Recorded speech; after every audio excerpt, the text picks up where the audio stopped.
Professor Rick Del Santo, and talking some pro wrestling action here this week on PWZ.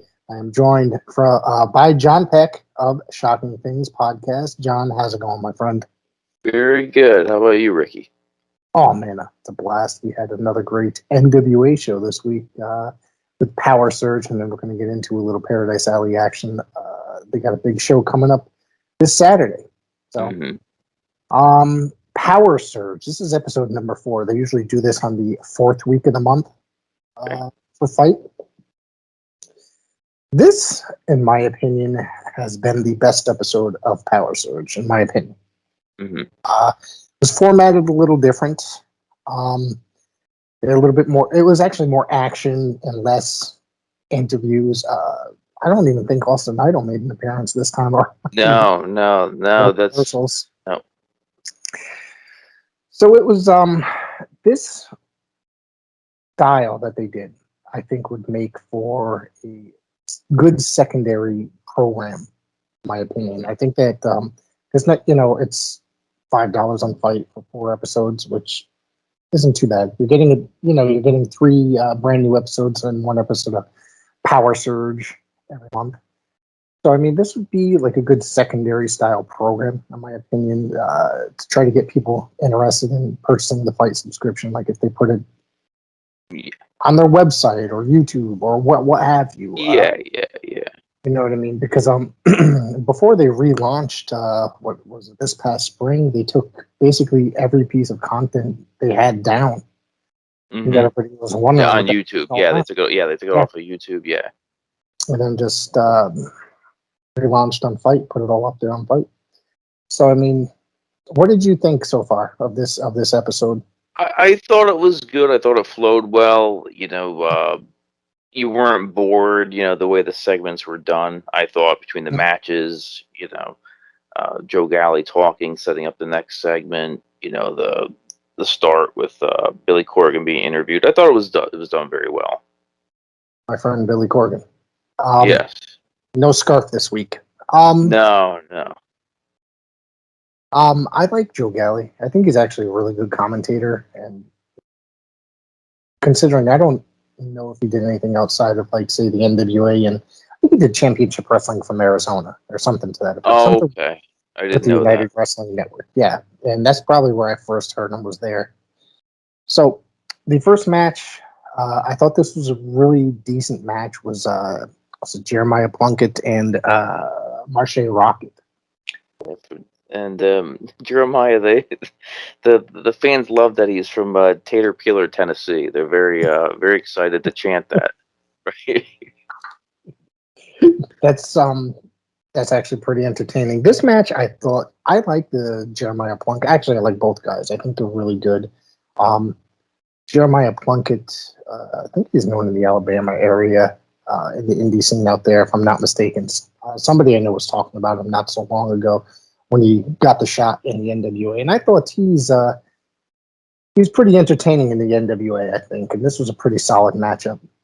It was a very old school match. I don't know how you felt. It felt like an 80s, just solid 80s wrestling match. Nothing really over the top or outrageous, or no crazy high spots, just a normal match. It was nothing flashy. Nothing, like you said, no crazy high spots, no flippy dippy stuff. It was just a really good wrestling match. And I like, it's another like throwback type thing. There's almost a near fall with a power slam. Did you notice that? Like, I thought that was really good because that's something you really don't see anymore. In 2021, you don't see things like that. In the modern era, it's just that was pretty good. And I believe, if I'm mistaken, if I'm not mistaken, Marcel Rocket walked away with the victory, correct? Yeah, he did like a stunner, ace crusher, whatever you want to call it, People will argue what the name of that is. I'm just telling you that. And they'll argue, and then some people will argue that Michael Hayes invented it too. Do you remember we saw on one of these wrestling? Rick and I talk about these wrestling forums, and unfortunately, they'll let any imbecile go on them on Facebook. Unfortunately, Yeah, I started deleting myself from some of these groups Oh yeah, that's because I why you just, asked me, John, did you see this on this Impact forum? Like, oh, I'm not on there. Like, I thought you were. I'm like, yeah, I probably was like a year ago, but I deleted myself from it yeah, because it was too that annoying. um, we should do a whole episode on wrestling forums. I could really do a Yeah, whole episode complaining, because it's quite funny. Just like, I understand there's fans out there. Some people's memories might not be as good as in their aging years, but some of the you know posts are just a little redundant. Like, hey, have you ever heard especially of when you Ric have Flair? at your fingertips, Google at your Google. fingertips, and people ask Yes. the dumbest questions in the world. Who Yes. remembers this guy? And it has Andre the Giant. I think Yeah. we know who he is. Yeah, I think he's pretty Yeah. famous. I mean, I could understand it, no offense, but I can understand if somebody said like Jim Powers or Paul Roma or Yeah, somebody yeah, like that. But it's just yeah. Jake it's like the Milliman, names. right? Someone like that, Yeah, then you'd understand. But yeah, yeah. Then the names that are brought up, I'm just like, I see this guy in the grocery store, or some of these guys, or the guy was just on my TV last night. But yeah, it's kind of funny. I started deleting myself from some of them. Actually, I deleted myself from one today because it was just one guy. He's just like, oh man, I can't even believe you guys watch this fake stuff. But then it turned into, but you're in this group too. yes. You know what I mean? And then he made some sort of racist comment, and he's like, oh, I'm not going to deny it. And he goes, I'm not going to deny I'm not racist. So I was like, this is too much for me. So I was Yeah, just like, I ended up just walking out of this group, and so I don't participate. I don't necessarily participate in a lot of the groups unless they're like yeah. NWA related or Or maybe unless podcast. I'm trolling someone, I don't participate usually. Well, yeah, that's the funny part. Are you a fan of horror movies? Necronomicon Ex Mortis, the Book of the Dead. What about cult classics? Your move, creep. If you are, you'll love Shocking Things. Please search for us on all the major podcasting platforms. To see our social media and a direct link to our podcast, please go to anchor.fm/shockingthings.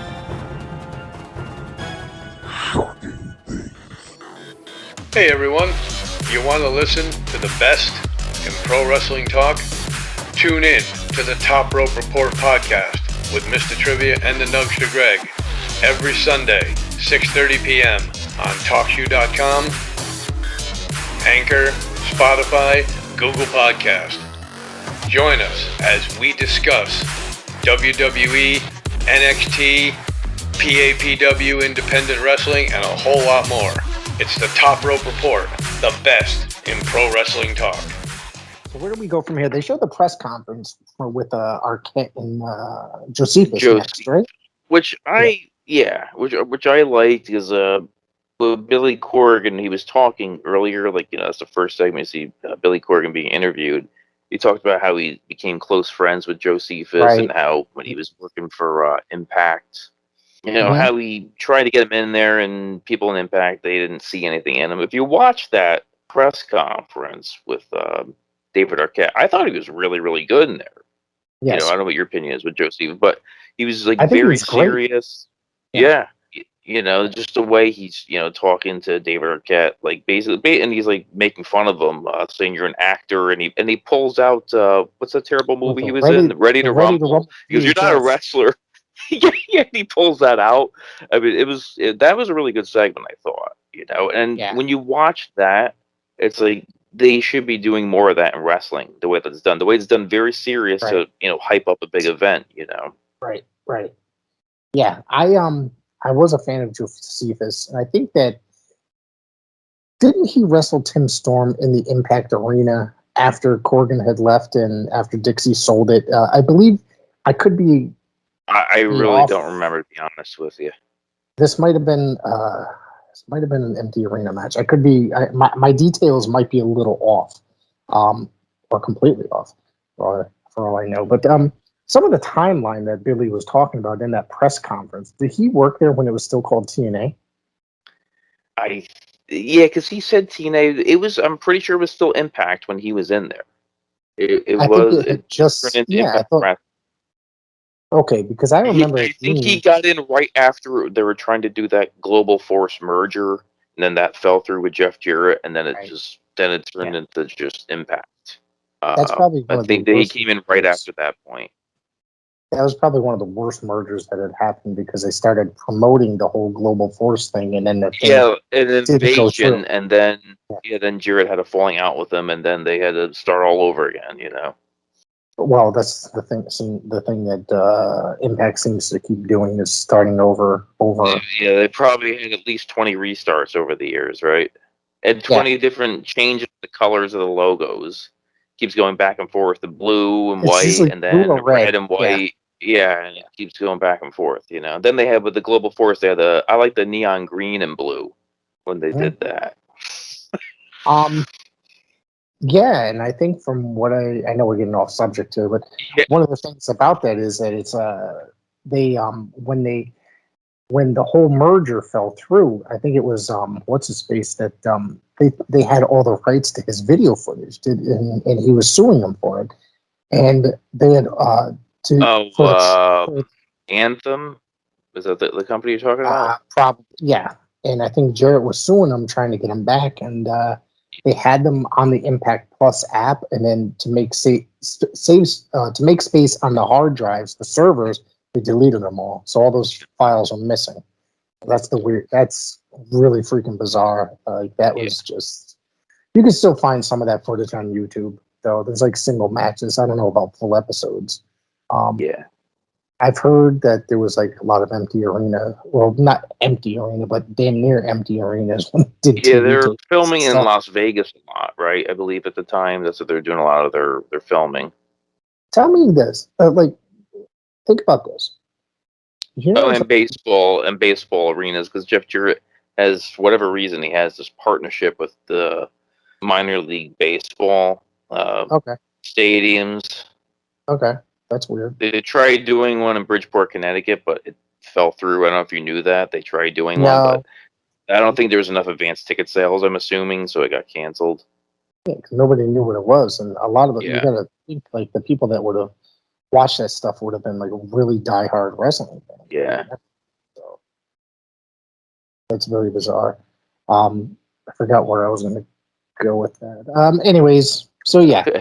I'm watching now. I have this on in the background. This POWERRR Surge. I know there's another match, the triple threat match. Yes. Oh, what the hell was the guy's name? I don't have it in front of me now. The guy with the mullet. Freedom? Yeah, Friedman? Was it Freedom? Yeah. It was Freedom.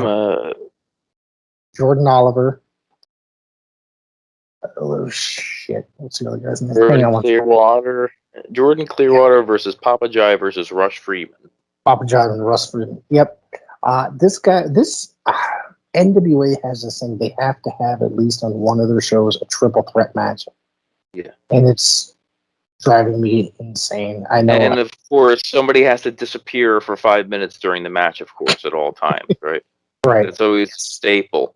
It always, and then come out of nowhere and then the match ends. Like, that's, NWA is falling into this category, like this type of wrestling show where there's always a three-way, and it's just like, that's something for like the bigger leagues to handle. Like, the NWA is supposed to be based on legacy and tradition and stuff, and it just seems like on occasion they keep borrowing from indie-rific type promotions and using matches like three ways. And at the 70th, what did they do at the 70th anniversary? They had like 2 4-ways instead of having a tournament for the national title. They had a bunch of 4-ways, and the winner. Linda McMahon would call them a fatal 4-way. That's what Linda McMahon would call it. Fatal 4-way. Yeah. So it's just, it's just like aggravating sometimes, because it's like I just want to see one-on-one matches. I don't want to see the whole. Only for like special events, or it's got to be like a good angle, not just here's just a random 3-way match, It's just a regular match on one of the shows. Like, and I remember, what was it, a couple of weeks back? There was like 2 in 1 hour, and I was just like, that's ridiculous. That's just too much. I understand they want to fit some of these people into the show. They have a small roster, but they want to fit all these guys into the show and give these all guys a chances and stuff, but I just don't think that that kind of thing really fits the NWA.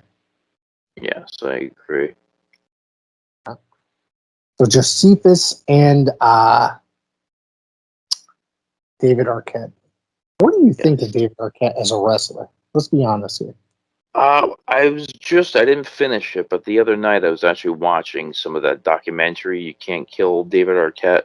And it was It's pretty really good. And like you watch it, you feel bad for the guy, especially like if was this legit that where he goes in the bar and he's trying to talk to like the Nasty Boys and some other wrestlers, he gets the crap beat out of him. Do you remember that, Rick? Where he's trying to get into this wrestling event. He gets in a fight with them, and then he talks to his wife. He's like, "Yeah, they wouldn't let me in, so I had to buy a ticket to go to the event."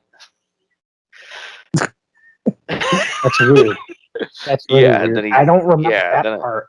Yeah. I remember him sitting at a convention he was basically stuck in the corner with promo pics and nobody was at his table. And I didn't get that far. I only watched like 20 minutes. The last thing I saw was he's like trying to train and he's at this backyard wrestling event. I was like, oh God, this guy's a millionaire and he's like subjecting himself to this. So, yeah, well, he wanted to do it the hard way. He wanted to prove, he wanted to like prove that he can do this, but so he's gonna like humble himself and go through all that. So that's why I was like, oh. Yeah. And I mean, well, the guy's serious, Yeah. And there's footage from Northeast Wrestling in there as well. I didn't see that yet because I know he did wrestle. I know he popped up at Bethany, Connecticut for that event, and then he had a match in Waterbury, right? I think. I believe so, and then he made an appearance at like one of the New York shows, the one that Kenny Omega wrestled Phoenix on.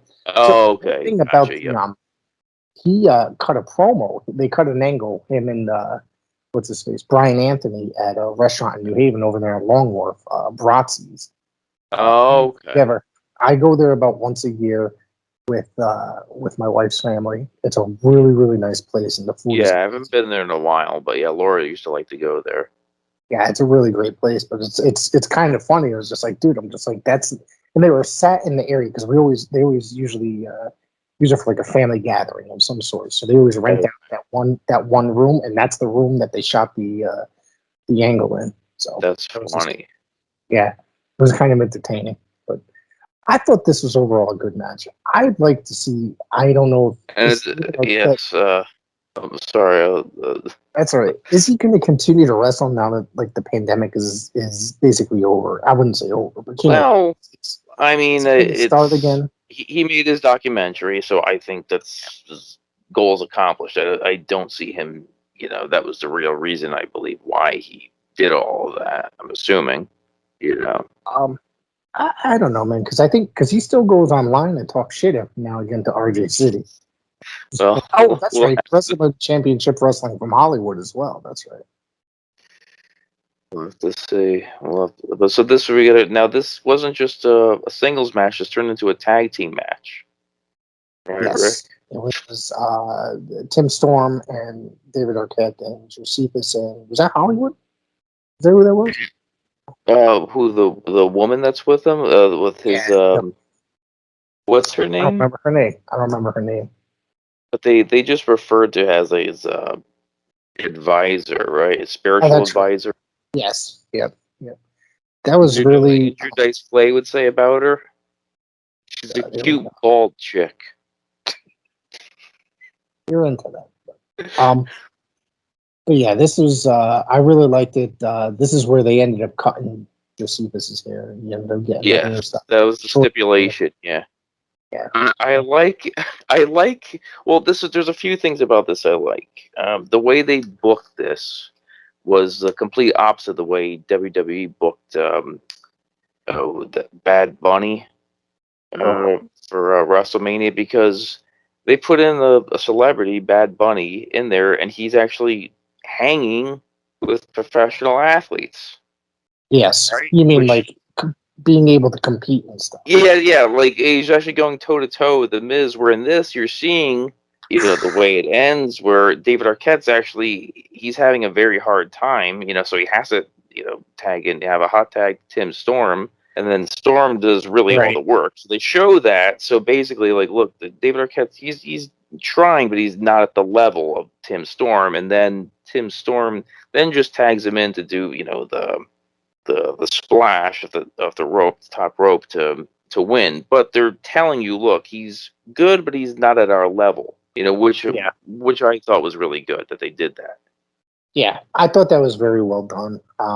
I'd like to see. I don't know. You know, like you said, was it just the point of making that documentary, and then he's just done with it because he wanted to prove his worth or prove that he wasn't just WCW World Champion? That whole bullshit, like, made a joke. So, I'd like to see him do it, but you know, at least I'd like to see him come into the NWA because you know I think it'd be pretty entertaining. Maybe he'll show up at 73. Probably not. I mean, he might just pop in here and there just as a hobby, Yeah. but I don't see him doing it full time or anything like that, you know? Yeah, I hear you. I hear you. So, And well, then, did you watch? before we just don't want to end this match, I like it. So the stipulation was Josephus has to get his hair cut if he loses. And his spiritual advisor, who is bald, sits down in the chair and says she'll get her hair cut for him. Billy Corgan had to say, no, you can't do that, which was completely ridiculous. Yeah. That was pretty awesome because it's, well, you know, it was a comedy bit basically. Yeah. Billy could have gotten his head shaved too, though.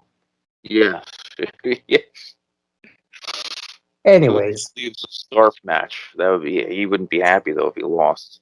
I want to know. See, I watched the press conference. Did you happen to watch that press conference for the EMPOWERRR and the wrestling? I did, yeah. With the wrestling of the chase. Yes. So I'm just going to say this: that it's probably equally as hot down in St. Louis, Missouri, as it is up here, right? Okay. His fucking winter coat, like this, he wears that shit everywhere. Is there something wrong with him? I don't know. I couldn't tell you. Yeah, it's aggravating. If it's not a scarf, it's that damn coat or the combination of the two. Yeah. So yeah, that's pretty much it. They really promoted this heavily at the Chase. The people from the Chase were there, and it seemed like the Chase are really supportive of it. The EMPOWERRR pay-per-view as well. I know Fight is offering a bundle. You can buy both of the pay-per-views for $40, which is a pretty good deal, I think. You know, so we're gonna have to see where this all goes and see what happens. I'm more interested in the NWA 73 than the women's pay-per-view, but I am going to watch the women's pay-per-view because they announced one lady that's going to be on there. Yeah, I thought this press conference was really well done. It was very professional and just looked really, really good for them. Yeah, it was short. It was only 15 minutes long, so it didn't drag or anything like that. Yeah. And Billy mentioned, did you see he mentioned how they still have the original ring bell? Yes, I did see that. And I actually thought that was awesome. I kind of questioned if that was the original, but yeah, you know, I thought it was a bit odd. But I mean, if it's true, then that's really awesome. But yeah. I thought the one thing that was was that the mayor or something from the town that was hosting it? Who was it that was hosting it? I'm not sure, to be honest with you. And the fact that he was like basically opened it up to the press to ask any questions at the end, and he's like, nobody has any questions. Like, it's like, all right, let's just go for one-on-ones. I was like, damn, like, you know. So I think that's the only reason why that it was 15 minutes. But yeah, it was pretty. There's definitely a lot that's going on in the NWA that's. Yeah, they're starting. They're starting to get the ball rolling. It's going to take time, you know. Yeah, I mean, I think they really, since coming back, you know, they've had really hard time finding what they were supposed to be doing. So, you know, it's, yeah, I think they're getting there. And I'm wondering, you know, with each and every pay-per-view, they basically open up a little bit more with more talent. So, and bring in some more people. So, they even said that possibly down the road they might be doing some TV tapings down from at the Chase as well. So okay, that'd be awesome. Or they threw that idea out there during the press conference. Good afternoon and welcome to the Chase Park Plaza Hotel here in St. Louis, Missouri. My name is Brian Sullivan. It is a true privilege and honor to be here today as wrestling officially returns to St. Louis and the Chase Hotel. May 23rd, 1959 is when wrestling at the Chase made its debut. And come next month, it will be returning to St. Louis. Like so many thousands of people in St. Louis, in the metro area, growing up watching the likes of Harley Race, King Kong Brody, Dick the Bruiser, Ric Flair, the Von Erichs, Gene Kiniski, Pat O'Connor. The names go on and on. The generations that have been impacted and continue to talk about wrestling at the Chase today bears witness to why this is such an important and historic event that the NWA is bringing back to St. Louis. So without further ado... I don't know if you've ever watched the wrestling from the Chase. There was a DVD set that came out probably 10 or more years ago. I don't know. I might have been from High Spots. I think it was like 13 volume set or something to that effect. And I got them all from off somebody, and phenomenal set, a really good set. I've watched just some of the stuff that was on the network. That's how because I remember, when they acquired it, reading an article, actually Dave Meltzer wrote an article, how it's actually Stephanie McMahon was the one pushing to get that. I don't know if you knew that. Really? Like, like Hunter was talking about it, and then she saw it, and then she was really pushing to buy the library. There's probably a lot of talent there that they could have used the footage for, Yeah. One of the things about that whole network thing is, or WWE buying stuff, they buy so much and then they don't put it up on the network. Yeah. There's a lot up there that they own so much. Smoky Mountain, and AWA. The AWA stuff drives me crazy. They put like nothing up there. There was like a couple episodes and then like 3 events or something to that effect. Yeah. It's like, oh wait, this is the match that Sean and Marty won the tag titles off of Buddy Rose and what's his face? Doug Summers, yeah. Yeah. So like, all right, we're just gonna put this one up here. It's just like, because I want to see all the stuff. Just put all the shows that you own up there. I know it's going to be hard to digitize, but they want to take the guys that made their company famous and feature them basically. So, which is kind of ridiculous. But I'm an old AWA guy. I'm an old world. But they put like a ton of world class up there too. Though that's the weird part. Or they did during the older version of the network. Yeah. But anyways, that's it. Take a quick break, and then we'll be right back.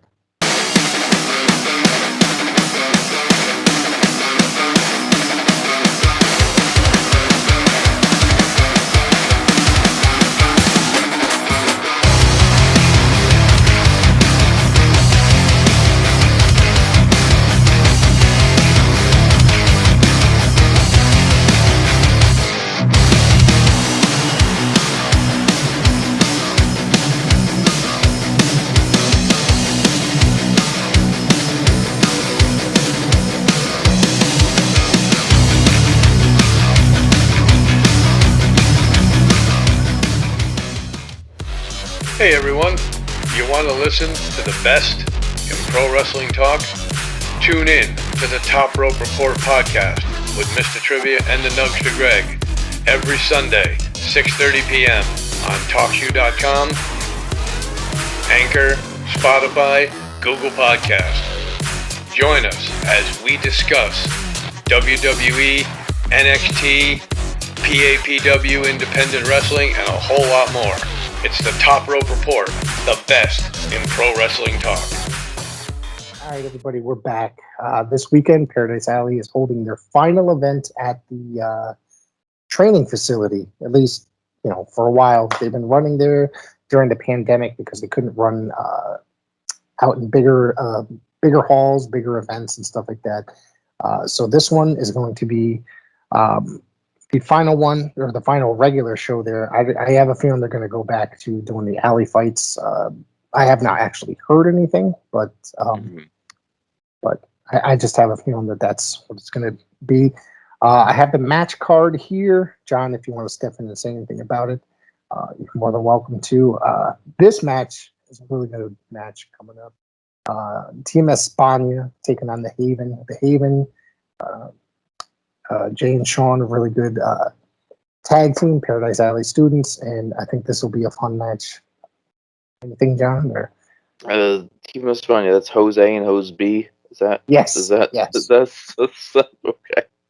Yeah, they're entertaining. It should be good. Yeah, that's going to be a good match. Intercontinental Champion Kylon King will be in action. I think that you were there with me when he won the title. Am I right? Yes, yeah. Yeah. Yep.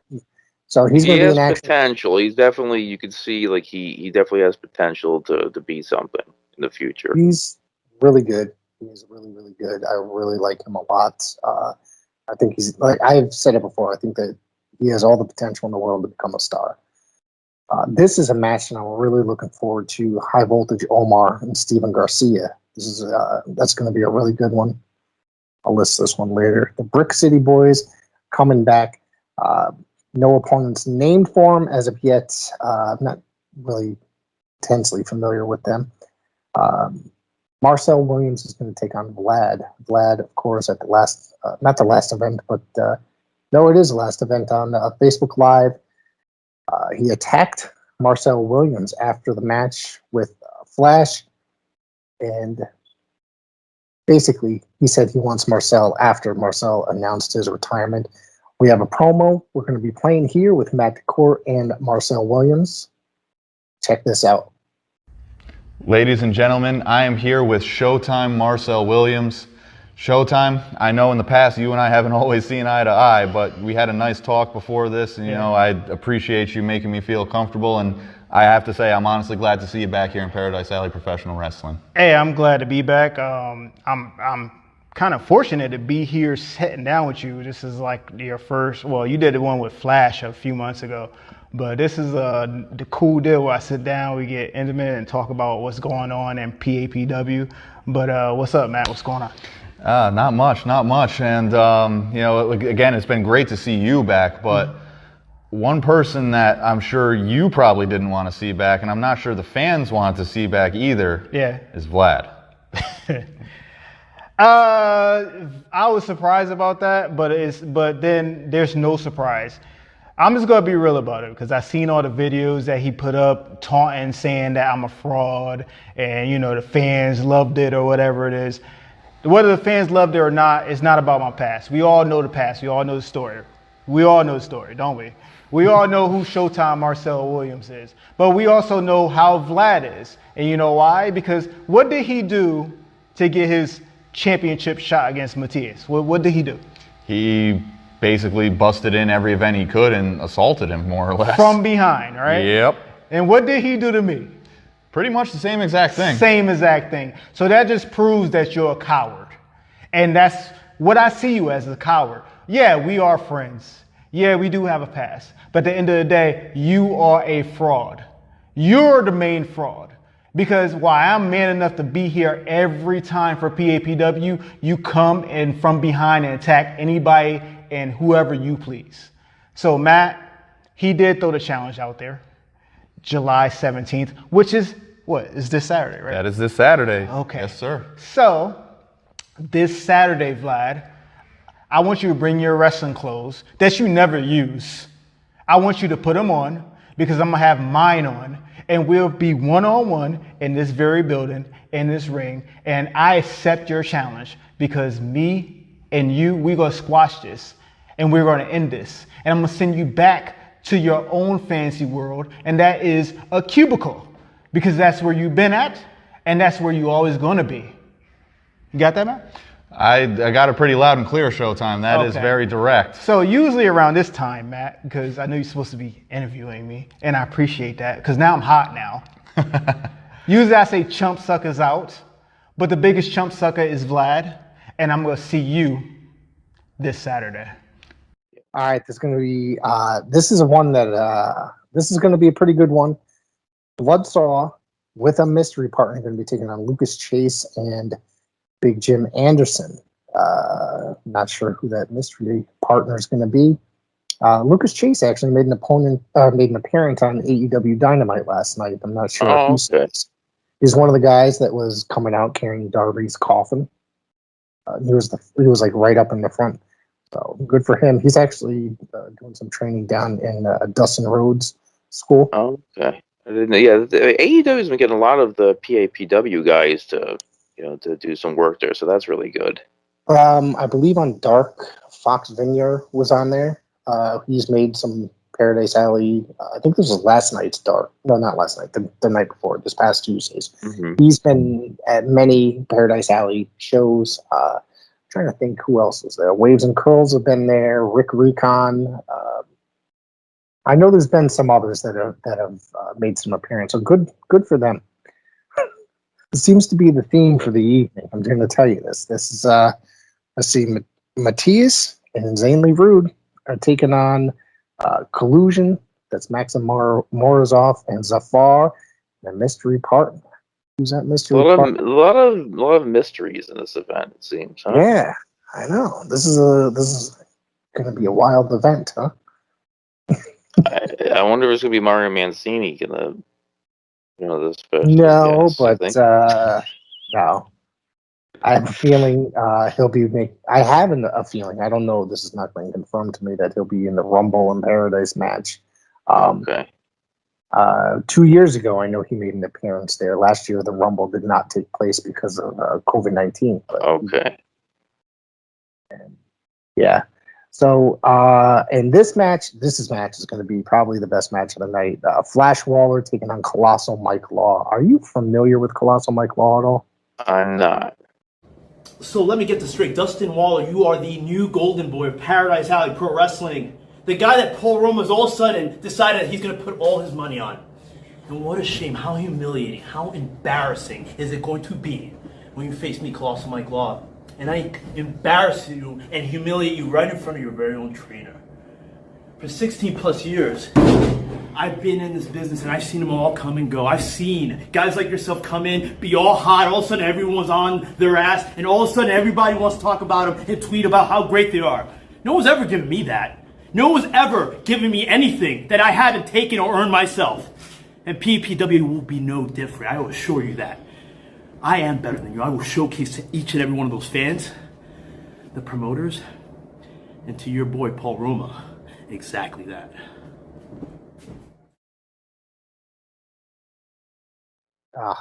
He's great, man. I think knowing John Peck that you're going to actually find this guy entertaining. He's about this tall. He's about as tall as Jamie. Comes out with a gigantic barbell. Okay. So, all right. Colossal.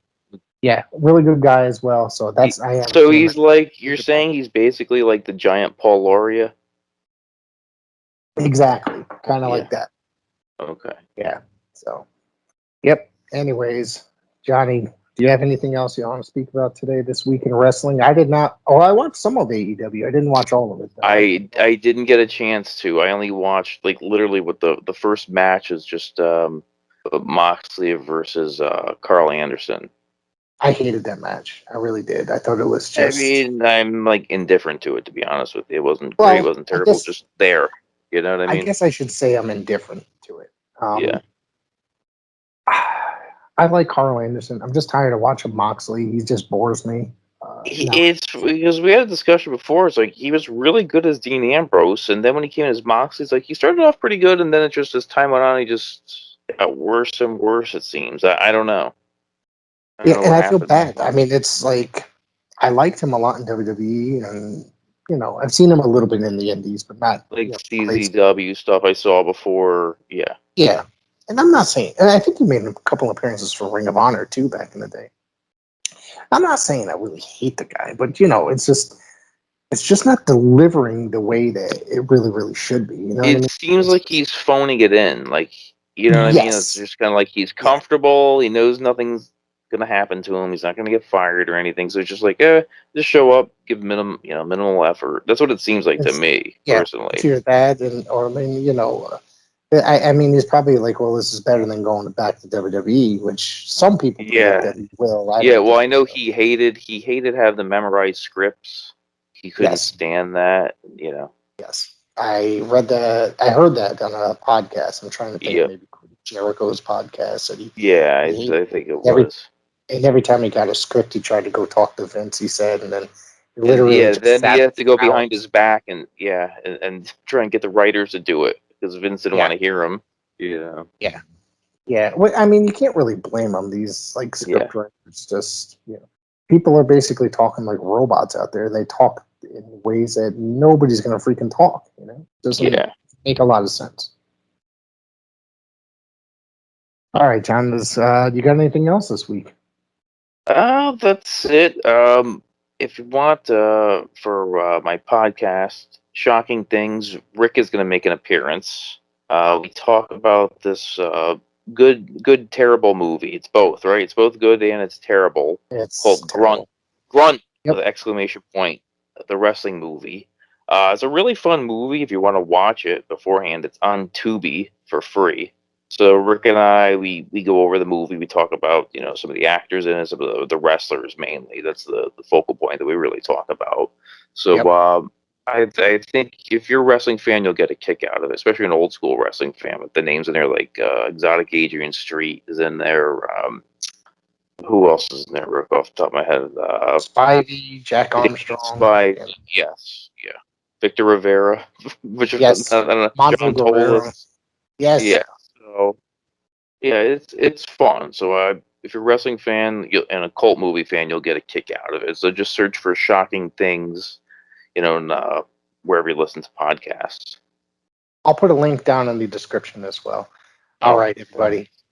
Well, I have to say thank you again for John for coming, and thank you for tuning in again. Enjoy.